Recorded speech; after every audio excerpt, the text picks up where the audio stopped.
When LOTRO was on its way to release, it had to flash a little skin to grab the attention both of the fickle MMO community and the Tolkien fans it so needed to enamor. Though I did not play the game from its start, I did beta test a bit, and I remember very clearly my getting excited over the area that we now know as Falathlorn. There was incredible flyby footage showing off the land's many hills and valleys, little waterfalls, active elven architecture, and of course the gorgeous lavender trees. It teetered nicely enough on that pinnacle between the overt fantasy of otherworldly realms and the inherent realism of Middle-earth. In short, it drew me in. And rightly so. Falathlorn is among those unforgettable areas that makes a traveler smile with familiarity each time he visits there. But what was Falathlorn if it was not actually in The Lord of the Rings? Where in Middle-earth is this place, and what is it supposed to be? Let's climb those beautiful slopes and see just how elvish this spot of elvendom is. It's Falathlorn, and you are listening to Beneath Your Feet.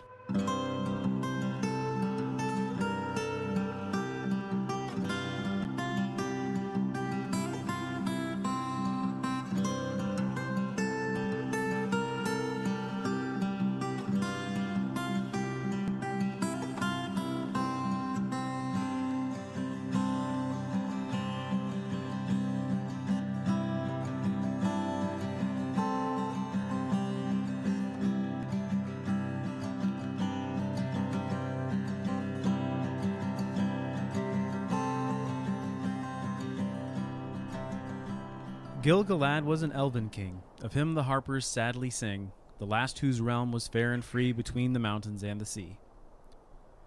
Long ago, but not too long ago, Gil-galad founded his kingdom in Lindon, between the Blue Mountains and the Great Sea around the Gulf of Lune. After Beleriand was destroyed in the First Age, he created this kingdom as a refuge for the Noldor, of whom he was descended, albeit of mixed blood, and many of those high elves came to him and founded harbors that could sail westward to the Undying Lands. Falathlorn would have been included in this late kingdom, even though it is a bit farther up the River Lune, and it has retained its harbor there in Celondim.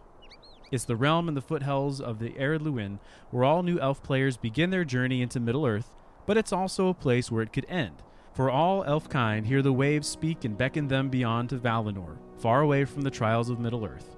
The call of the sea is apparent even here. Not unlike Rivendell or Lothlorien, where there are indeed lords, ladies, and other authorities, Falathlorn seems to be a place where that authority, this time Círdan, is accepted but does not need to be enforced. These places are not true kingdoms, but havens for the remaining elves as they tarry in Middle-earth.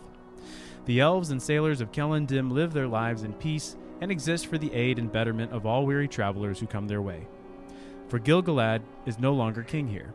The last true elven king of Eriador was slain, famously, at the end of the siege of Mordor, where he joined forces with Elendil, king of Gondor, to destroy Sauron. His realm was roused during the first war between Sauron and the elves, after the Dark Lord first crafted the One Ring and swept over Eriador. In that campaign, the great elf realm of Eregion was destroyed, and no doubt that stirred up old Gil-galad, for many of his people had gone with Celebrimbor to that place, where Bling was king. After that bit of trouble, the Dark Lord was subdued by Numenor, but like all good bad guys, of course, Sauron came back, and the last alliance of elves and men was formed, and the siege I just mentioned occurred. After Gil-galad succumbed to his wounds, Elrond, his squire and heir, refused to take up the mantle of Elven King, and Lindon remained leaderless. And so, today, during the timeline of The Lord of the Rings, the various harbors remain united in purpose, to serve as a passing place for those weary of the world and ready to return to Elvenhome, the Undying Lands, realm of the gods and eternal bliss.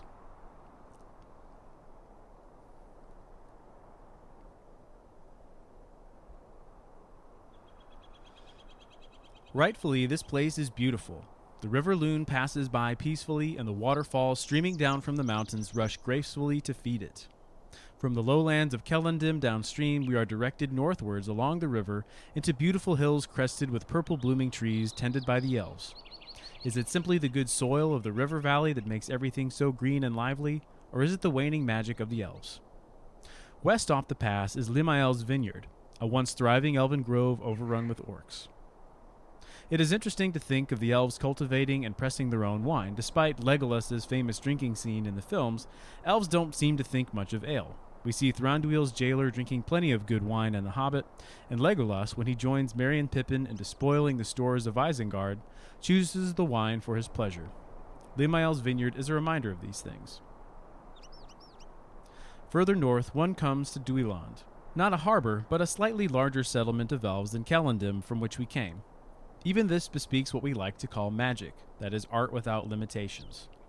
The spires and porches seem inexplicably placed, ready to tip over at any moment, but still hanging on securely to their perches over the river.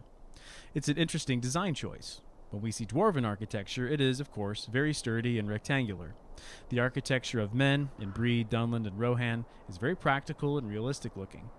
The elves, however, in contrast, are given like a surreal Romanesque look to keep us aware of the majesty of the elder folk. Falathlorn is both a beginning and an end. Nenhilith, Them Gelair, and the towers of Dol Ringwest are as close as we, the players, can get to the sea, and thusly Valinor and the afterlife. And yet it is a starter area for new players. The game map points out that one day we may return this way to go to the Grey Havens, but for now, we're just left to the Whispers of the Sea.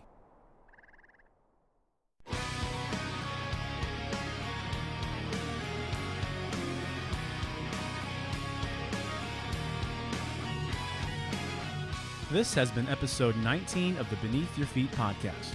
Please send any questions, comments, anything you'd like seen on the show to shipwreck@lotrobeneathyourfeet.com.